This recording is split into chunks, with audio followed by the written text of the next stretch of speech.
You're listening to Greater Good Radio Hawaii. Please visit us online at greatergoodradio.com. Today's guest is retired Navy Captain Jerry Coffey, a keynote speaker, author, and media commentator.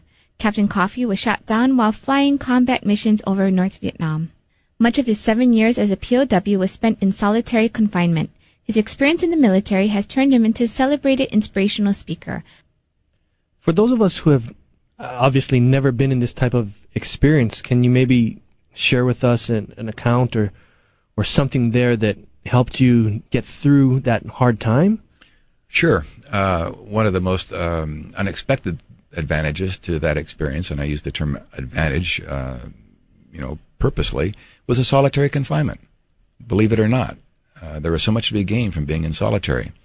And, stop and think about it. When is the last time that you or any of your listeners out there had a chance to just take one day with no radio, television, fax machines, memos, meetings, beepers, iPods, you name it, and get away from it all and just think about yourself and how you got to where you are, or maybe more importantly, how you're going to get to where you want to be? The solitary confinement gave me the opportunity to go back into my life to the very earliest memory I could possibly recall, maybe 3 years old, 4, whatever it was, go back and relive my entire life in minute detail. It took months. And in that process, you really get a handle on yourself. You begin to understand yourself and who you are and why you are the way you are and why you believe and feel the way that you do, what motivates you. It helps you to understand yourself, to be in touch with your humanness, to maybe even forgive yourself for the first time in your life, perhaps. But it never would have been possible with without all that time to think, to just think about yourself. And we stayed very busy, and that was only part of it. I mean, we would communicate with each other through the walls by tapping from cell to cell, and we would challenge each other with questions, and we would study foreign languages and sciences and mathematics through the walls. I mean, my audiences usually crack up when I sometimes say, sometimes I go to bed there, and I say bed, but it was really a concrete slab, and I'd say to myself, gee, I didn't get done everything I wanted to do today. Here you are in this prison complex, and people would think, oh my gosh, it must have been so boring. Well, it could have been boring if you let it, but we didn't let it get boring. We realized that we had a rare opportunity to experience something that the vast, vast majority of Americans never have a chance to experience. You'd even rationalize it, well, I guess, if you believe in the code of experience, you should get tortured at least once in your life. That's dark prison humor, but you really begin to think that way.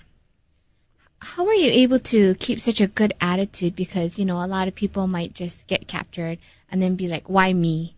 And then kind of be depressed for a while. How did you keep a good attitude? And I guess, how long was it that you knew that you could continue and keep going and you could have the fellowship with the other POWs that were also near you? It's interesting you use the line, why me? Because certainly that's exactly what it was. You get into prison and the reality would begin to set in and you'd say, wait a minute, this is supposed to happen to the other guy, never to me. Why me?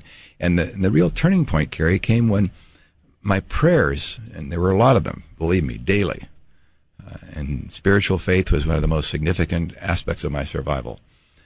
But my prayers finally changed from why me, God, to show me, God. Show me what I'm supposed to do with this. What are you preparing me for? What am I supposed to learn from this experience? Help me to use it to go home whenever that might be as a better, stronger, smarter person in every possible way that I can be.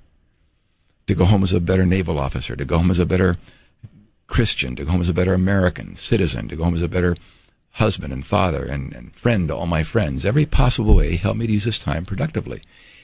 And then having realized that there was going to be a purpose to what I was going through, although I didn't know what it was the entire time I was in prison, but just knowing that there was a purpose, that there was something to build toward, and that every day wasn't just a void or a vacuum in my life, a waste of time.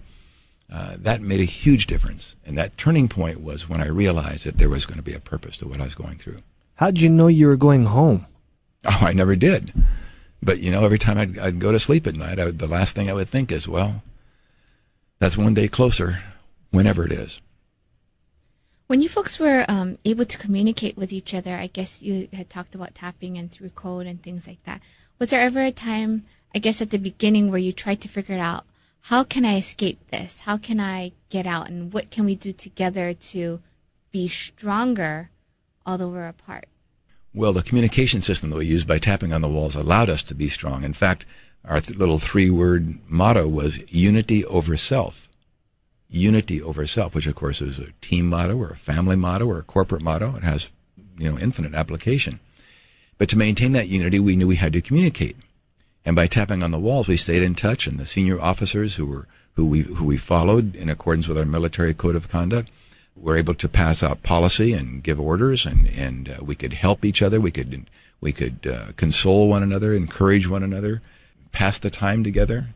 So the communicating was especially important. And in fact, it would take up a lot of the time each day. And if you were really isolated, a lot of the thing that would take up at the time is trying to figure out how to reach the closest guy to you. Figure out some creative way to communicate with the person, whether that be, write a little note with a burnt matchstick or a piece of red brick and leave it someplace that you're sure the guy would, or there's a pretty good chance the guy might find it, or how to whisper to a guy around a corner or get his attention, or a line of sight so you could kind of flash your hand using tap code. All kinds of ways. So it was a constant challenge, and your mind was constantly busy. I thought my brain would atrophy from lack of use when I first got there, but man, just the opposite took place. Thanks for tuning in. Stay tuned for more on Greater Good Radio.